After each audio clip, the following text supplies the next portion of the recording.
For those of you who don't know, I recently wrote a book titled After the Last Battle, and the cover should be showing up somewhere in here. Yeah, that's mine. It is actually available for pre-order right now, all over the place. Kobo, iBooks, Amazon, Barnes&Noble. I'll put a link to several places in the description. And anyway, if you've looked up anything about, trying to be an author or whatever, they suggest having a website, a blog, a canoe, just about everything. So, and I don't really have time to do a blog, or really even the content to throw on a blog, or at least to continually keep one up and running.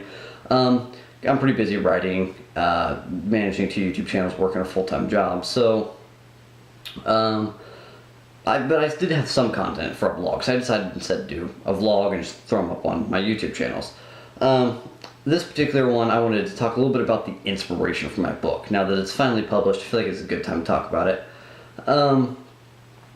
Actually, the inspiration came from a song. And I've always been interested in writing stories, or at least creating stories to an extent. I always loved the stories behind movies or books or games. I was mowing the yard, listening to music, and the song "Where Did All the Angels Go" by Papa Roach came on. And it kind of sparked me as an interesting topic, what a story focused or centered around there being no angels. Originally the thought was maybe something like everybody's guardian angel started dying off, and it'd be set in like a modern setting. But then I ended up kind of scrapping that idea and went with a more of a medieval setting, and just that heaven had lost a war with hell. So now the demons control heaven, earth, and hell, and the angels are all but extinct. But anyway, when I first started it, it was an interesting idea. So I was like, well, you know what? I said, I'll just write down some of these ideas I had. I was mowing the yard at times, I was just thinking. Once I got done, I went inside and I wrote down the ideas, kind of opened over documents or brainstorming. I wrote down some characters, their names, some backstories, things like that. The general idea or following of the story. And then a couple days later, I picked it up and I went and added some more. And the original idea was like, you know what, maybe I can work on this here or there, a couple hours a week, maybe even a couple hours a month, and eventually in a year or two I'll have a book. Looking back now, that is an absolutely ridiculous idea. Even working 2-3 hours a day, sometimes up to 7 or 8 hours a day on my book, it took a year to write. So if I was only working a couple hours a week, or even a month, it would have taken forever. Plus, I don't think it would have had the sort of dedication a book, or at least a good book, truly requires. But anyway, that was the original idea. And at some point, I decided, you know what, I'm going to do this. I'm going to sit down and write this. I'm going to dedicate myself to writing this book because I want to write a book. And I decided that and didn't touch it for 2 weeks. I was a bit nervous, but I decided eventually to, actually sit down and start writing, and I started with the prologue, and I did quite a bit of research on it, and usually people say write the prologue last. And in your prologue, you would put in any information that you can't fit into your book anywhere, but is necessary. But I decided to start with that. I started to start writing it because I had information I wanted to convey. I didn't see anywhere I could potentially put it in the book, and even then, I wanted to have a definite starting point for my book. So having the prologue gave my chapter 1 a definite starting point. So that's what I did. And I've read quite a few books myself, lots of different types of prologues, some with them, some without, some with really long ones. And I usually don't like really long prologues. Because long prologues are either one of two things. Either they are truly the start of the story, not just some information needed, but the story, and chapter 1 continues, with almost no time lapse, and at that point, to me, it's a chapter 1, it's not really a prologue. Or it's some information that's needed for the story, and then there's some sort of scene change, time lapse, or something where chapter 1 starts.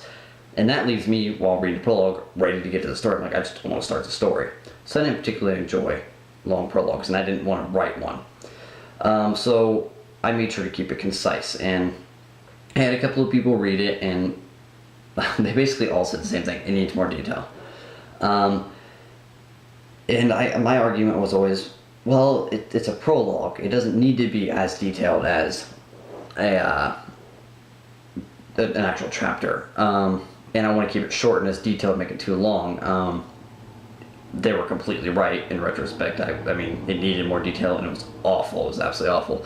I actually rewrote it 3, maybe even 4 times. And eventually, and I still didn't really like it, but eventually I decided, you know what, this is at least a decent point. I always can come back and rewrite it again, but at least I know where I can start my book now. So I decided to leave the prologue where it was and start the first chapter. And it was actually about another 2 or 3 weeks after finishing the prologue before I started the first chapter. And that was mostly due just to the daunting task of it all. Like, I'm about to start a book. This is crazy. I know how, I've read stories. How do I create a story like this? How do I give that emotional impact that I've gotten from books I've read? And I had been already, at this point, I've been writing poetry for a few years. I was a freshman in high school when I started writing poetry, dark theme poetry. And so I had done some writing, but writing poetry to writing a book is a little bit different. Obviously, there's the grammatical and punctuation aspects. And then there's also just the way you describe things. And I feel like in my book I'm very poetic with my description. However, it's a little bit different. You can go into a little bit more emphasis in a book than maybe you can in a poem, because you don't have to really have to worry about a rhyme scheme or anything in a book. But anyway, it was new. It was something new and kind of daunting, but exciting at the same time.